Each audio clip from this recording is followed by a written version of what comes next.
kepadamu. Untuk Engkau aku hidup, untuk Engkau aku mati. Bapak Ibu, saudara-saudari, sahabat-sahabat Tuhan yang terkasih, jumpa lagi bersama dengan kami pada hari ini, hari Sabtu tanggal 12 April tahun 2025. Hari ini kita akan berdoa bersama dipimpin oleh Suster Maria Magda PRR, dan kita juga akan mendengarkan bacaan suci dan renungan singkat yang diambil dari Injil Yohanes bab 11 ayat 45 sampai 46. Saya Suster Maria Joyce PRR akan membawakan renungan untuk kita semua pada pagi hari ini. Marilah kita siapkan hati untuk berdoa dengan mengundang kehadiran Roh Kudus.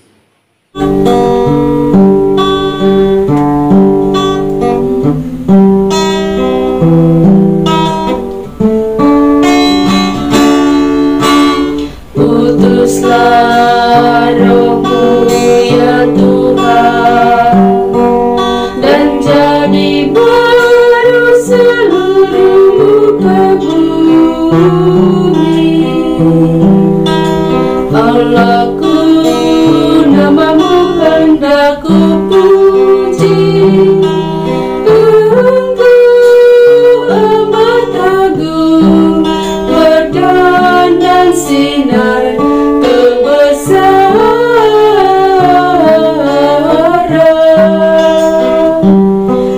Utuslah Roh-Mu ya Tuhan, dan jadi baru seluruh muka bumi. Ya Tuhan, berselubungkan cahaya ketujuh beraja, langit Kau pasang bagai kemah.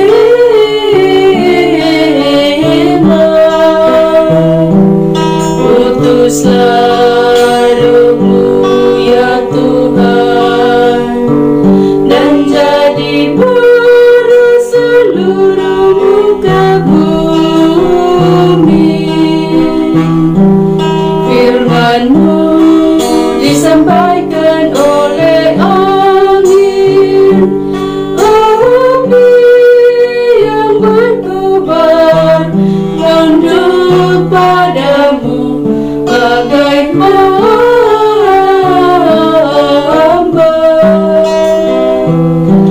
Utuslah Roh-Mu ya Tuhan, dan jadi baru seluruh muka bumi. Marilah kita berdoa dalam nama Bapa dan Putra dan Roh Kudus. Amin. Ya Allah Bapa di dalam surga, kami bersyukur kepadamu untuk berkat penyertaan dan bimbingan-Mu bagi kami hingga hari ini. Kami mohon kepadamu ya Tuhan, tuntun dan sertailah kami dalam setiap derap langkah perjalanan hidup kami, dalam berbagai suka duka hidup keluarga kami, komunitas kami. Kami mohon kiranya Engkau menyertai kami, memberikan jalan keluar manakala kami memperoleh tantangan dan kesulitan dalam hidup. Untuk itu ya Tuhan, kami akan mendengarkan sabda-Mu sebagai pedoman dan penuntun langkah hidup kami. Mari, utuslah Roh Kudus-Mu untuk mendiami hati kami masing-masing, agar kami boleh mendengarkan sabda-Mu dan boleh merenungkan serta menerapkannya dalam kehidupan kami. Nama-Mu yang kudus kami puji, kini dan sepanjang masa. Amin. Tuhan beserta kita, sekarang dan selama-lamanya. Inilah Injil Tuhan kita Yesus Kristus menurut Yohanes. Dimuliakanlah Tuhan. Banyak di antara orang-orang Yahudi dan yang datang melawat Maria dan yang menyaksikan sendiri apa yang telah dibuat Yesus percaya kepadanya. Tetapi ada yang pergi kepada orang-orang Farisi dan menceritakan kepada mereka apa yang telah dibuat Yesus itu. Lalu imam-imam kepala dan orang-orang Farisi memanggil mahkamah agama untuk berkumpul, dan mereka berkata, "Apa yang harus kita buat? Sebab orang itu membuat banyak mujizat. Apabila kita biarkan dia, maka semua orang akan percaya kepadanya, dan orang-orang Roma akan datang dan akan merampas tempat suci kita serta bangsa kita." Tetapi seorang di antara mereka, yaitu Kaifas, imam besar pada tahun itu, berkata kepada mereka, "Kamu tidak tahu apa-apa, dan kamu tidak insaf, bahwa lebih berguna bagimu jika satu orang mati untuk bangsa kita daripada seluruh bangsa kita ini binasa." Hal itu dikatakannya bukan dari dirinya sendiri, tetapi sebagai imam besar pada tahun itu ia bernubuat bahwa Yesus akan mati untuk bangsa itu. Dan bukan untuk bangsa itu saja, tetapi juga untuk mengumpulkan dan mempersatukan anak-anak Allah yang tercerai-berai. Mulai dari hari itu, mereka sepakat untuk membunuh dia. Karena itu, Yesus tidak tampil lagi di muka umum di antara orang-orang Yahudi. Ia berangkat dari situ ke daerah dekat padang gurun, ke sebuah kota yang bernama Efraim, dan di situ ia tinggal bersama-sama murid-muridnya. Pada waktu itu hari raya Paskah orang Yahudi sudah dekat, dan banyak orang dari negeri itu berangkat ke Yerusalem untuk menyucikan diri sebelum Paskah. Mereka mencari Yesus, dan sambil berdiri di dalam bait Allah, mereka berkata seorang kepada yang lain, "Bagaimana pendapatmu? Akan datang jugakah ia ke pesta?" Sementara itu, imam-imam kepala dan orang-orang Farisi telah memberikan perintah supaya setiap orang yang tahu di mana dia berada memberitahukannya, agar mereka dapat menangkap dia. Demikianlah sabda Tuhan. Terpujilah Kristus. Bapak, Ibu, saudara-saudari, sahabat-sahabat Tuhan yang terkasih. Drama tentang penangkapan dan pembunuhan Yesus akan segera dimulai. Permulaan drama ini ditandai dengan adanya persepakatan di antara imam-imam kepala, orang-orang Farisi, dan Mahkamah Agung untuk menangkap dan membunuh Yesus. Kesepakatan ini diambil setelah adanya pemberitaan dari entah siapa yang telah menyaksikan Yesus membangkitkan Lazarus dari kubur. Kemudian orang ini pergi menceritakannya kepada orang-orang Farisi. Jadi, di dalam perikop sebelumnya terdapat kisah Yesus membangkitkan Lazarus dari kubur. Nah, setelah kebangkitan ini, beberapa orang yang turut hadir di situ yang melawat Maria, mereka percaya setelah menyaksikan peristiwa kebangkitan Lazarus. Tetapi di antara mereka ada yang pergi dan memberitakannya kepada orang-orang Farisi.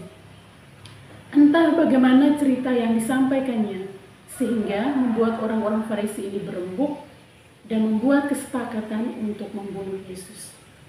Dan hal ini kemudian menyebabkan Yesus tidak muncul lagi di depan umum di antara orang-orang Yahudi. Yesus justru pergi ke sebuah daerah dekat padang gurun dan ia tinggal di sana bersama dengan murid-muridnya. Orang-orang Farisi ini bersama dengan ahli-ahli Taurat, juga imam-imam dan Mahkamah Agung kemudian mencari Yesus. Mereka juga memberikan perintah supaya setiap orang yang mengetahui di mana Yesus berada segera memberitahukannya kepada mereka supaya mereka bisa menangkap Yesus. Bapak, Ibu, saudara-saudari, sahabat-sahabat Tuhan yang terkasih. Kisah singkat ini sangat relate dengan kehidupan kita di zaman ini. Kerap kali kita berjumpa dengan orang-orang yang suka membawa berita, atau bahkan diri kita yang menjadi aktor dari informasi tersebut. Kita juga yang sering menyampaikan berita, entah berita itu baik, berita itu benar, maupun yang tidak benar. kisah ini, saya tiba-tiba teringat akan khotbah dari Pater Verdi. Di sela-sela khotbahnya beliau mengatakan, di sebuah perkumpulan, kalau dalam perkumpulan itu adalah ibu-ibu, pasti ada salah satu yang datang kemudian bertanya, "Heh, kalian sudah tahu belum? Ada sebuah berita." Kalimat pembuka "Heh, kalian sudah tahu belum" ini kemudian menjadi ruang untuk cerita selanjutnya, entah yang baik atau yang jatuh pada gosip. Hal ini pula yang sering kita saksikan di dalam media sosial. Banyak sekali berita yang disiarkan yang belum diketahui benar atau tidaknya, yang kemudian menuai pro dan kontra. Berita-berita yang tidak benar menyebabkan fitnah dan konflik yang merugikan. Karena itu, melalui bacaan suci hari ini, kita diajak supaya dalam mendengarkan sesuatu diperlukan discernment yang baik dalam penyampaian maupun dalam mendengarkan sesuatu. Nah, Injil suci hari ini secara langsung mengajak kita untuk bijak dalam menyampaikan berita, juga dalam mencerna sebuah berita. Jangan sampai kita menjadi pembawa kabar yang buruk bagi sesama. Juga jangan sampai setelah mendengar berita kita menjadi seperti imam-imam kepala dan orang-orang Farisi yang kemudian membuat rencana dan kesepakatan yang hanya menjatuhkan sesama kita. Semoga Tuhan memberkati kita dan memampukan kita. Amin. Setelah mendengar dan merenungkan sabda Tuhan, marilah kita menyampaikan doa-doa permohonan kita. Kita berdoa untuk semua mereka yang sedang sakit, anggota keluarga kita maupun siapapun mereka, secara khusus untuk saudara-saudari kita di dalam YouTube Doa Kekuatanku channel yang sedang sakit, entah apapun itu sakit mereka. Mari kita memohon uluran dan berkat Tuhan agar Tuhan boleh menjamah bagian tubuh mereka yang sakit. Dan kita juga mohon rahmat, kekuatan, serta ketabahan hati bagi mereka, sehingga mereka mampu untuk melihat penderitaan yang mereka alami sebagai bagian dari membantu Yesus untuk memikul penderitaan hidupnya. Marilah kita mohon, kabulkanlah doa kami ya Tuhan. Kita juga berdoa untuk semua orang, semua yang telah meninggalkan ajaran gereja Katolik. Kita berdoa kiranya melalui doa-doa kita, Tuhan Yesus bersama Bunda Maria boleh menggerakkan hati mereka agar kembali kepada jalan dan ajaran Yesus Kristus yang benar. Marilah kita mohon, kabulkanlah doa kami ya Tuhan.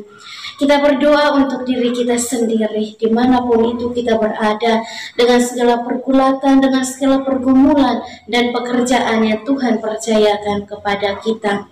Kiranya dari hari ke hari kita senantiasa sehat dalam bimbingan dan penyertaan Tuhan, dan kiranya setiap pekerjaan dan karya yang kita kerjakan boleh menghasilkan rezeki yang cukup demi mencukupi kebutuhan dalam hidup keluarga masing-masing. Marilah kita mohon, kabulkanlah doa kami ya Tuhan. Kita berdiam diri sejenak, menyampaikan doa dan permohonan kita.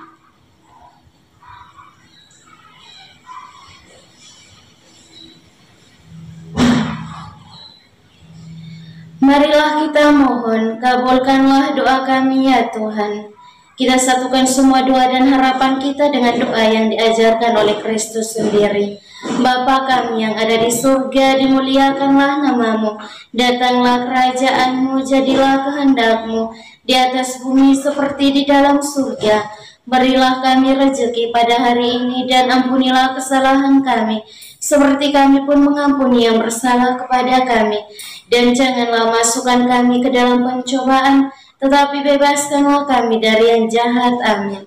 Salam Maria, penuh rahmat, Tuhan sertamu. Terpujilah engkau di antara wanita, dan terpujilah buah tubuhmu Yesus. Santa Maria, Bunda Allah, doakanlah kami yang berdosa ini, sekarang dan waktu kami mati. Amin. Kemuliaan kepada Bapa dan Putra dan Roh Kudus, seperti pada permulaan, sekarang, selalu, dan sepanjang segala abad. Amin. Yesus Kristus, anak Allah yang hidup terang dunia, aku sembah sujud kepadamu. Untuk Engkau aku hidup, untuk Engkau aku mati. Yesus Kristus, anak Allah yang hidup terang dunia, aku sembah sujud kepadamu. Untuk Engkau aku hidup, untuk Engkau aku mati. Yesus Kristus, anak Allah yang hidup terang dunia, aku sembah sujud kepadamu. Untuk Engkau aku hidup, untuk Engkau aku mati. Mari Bapak Ibu Saudara-saudari yang terkasih, kita memohon berkat Tuhan melalui tangan imamnya. Tuhan bersamamu dan bersama rohmu. Semoga Allah yang Maha Kuasa memberkati saudara-saudari, keluarga dan orang-orang yang Anda kasihi, anak-anak dalam keluarga dan juga pendidikan baik di bangku sekolah maupun di bangku kuliah. Orang-orang yang selalu kita ingat dalam hati kita masing-masing. Niat-niat baik kita untuk setia kepada Allah senantiasa dijaga, dibimbing, dan dilindungi oleh berkat Allah yang Maha Kuasa, Bapa dan Putra dan Roh Kudus. Amin. Bapak Ibu Saudara-saudari, sahabat-sahabat Tuhan yang terkasih, terima kasih untuk kehadiran Anda semua dalam doa bersama pada pagi hari ini. Sampai jumpa lagi di hari esok, dan kami akan selalu hadir menyapa setiap hati.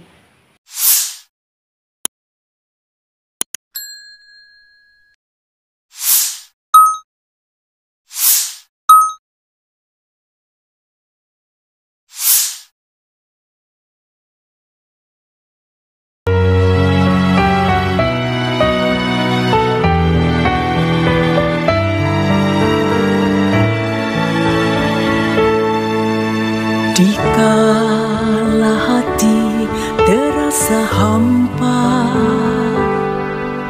doa jadi kekuatan. Ketika terbersit sejuta angan, doa jadi tempat curahan. Di saat raga terasa lelah, doa tempat pengharapan.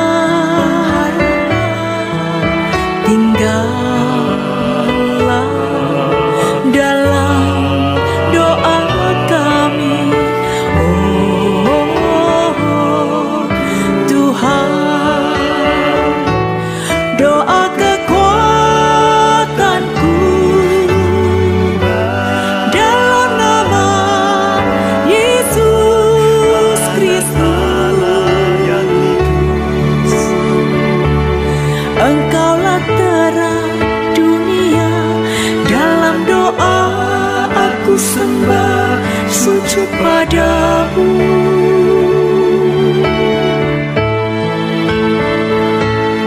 Doa kekuatanku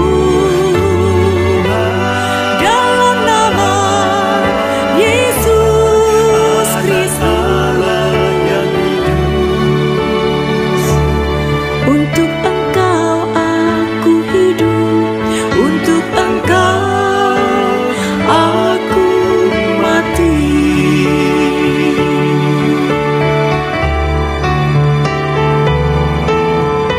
Yesus Kristus, anak